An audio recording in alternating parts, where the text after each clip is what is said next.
I wanted to give you an idea about how you're going to be completing your homework assignments for the class this semester.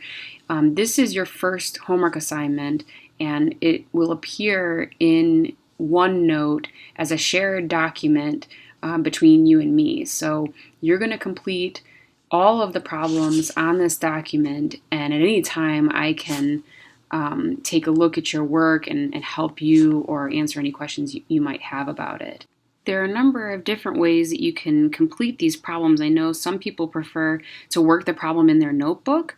So for example, here I've worked the problem on a piece of paper and I've taken a really nice clean picture of it and I've imported it as a JPEG.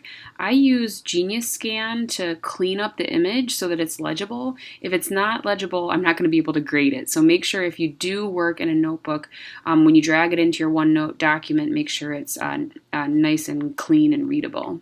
Using WebAssign this semester is completely optional. The code is on the syllabus if you want it.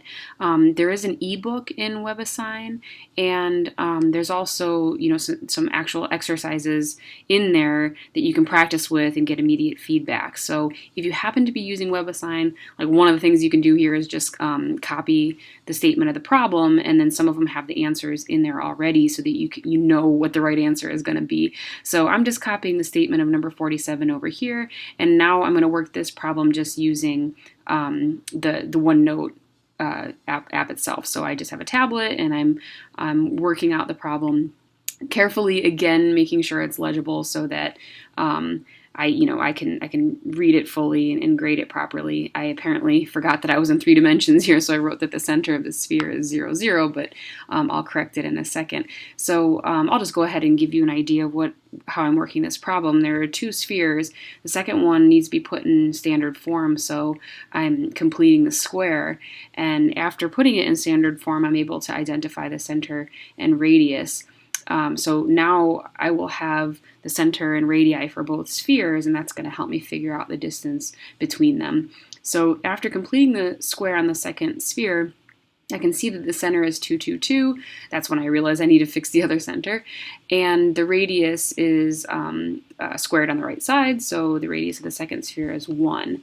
It's important to draw pictures. I know some of you are not confident in your drawing, but the more you practice, the better you'll become. It's absolutely essential to be able to do rudimentary drawings for success in Calc 3. So here are just, again, some rough pictures of the 2 spheres that I'm given, and I now, after getting sort of a look at it, I have an idea that, I have a big sphere and a little sphere. It's almost like the Earth and the Moon or something, and in order to figure out the distance between those spheres, I should just be able to measure the distance between their centers, which I know the coordinates of, and then subtract off each of their radii. So I'm clarifying that procedure here. This would be the distance, the blue would be the distance between the 2 centers, which is computable.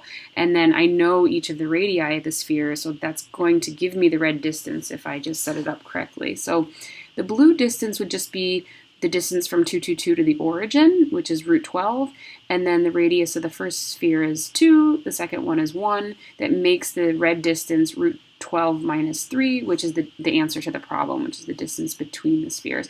So I think that drawing the picture has helped me a lot in coming up with a plan for computing the distance between the spheres.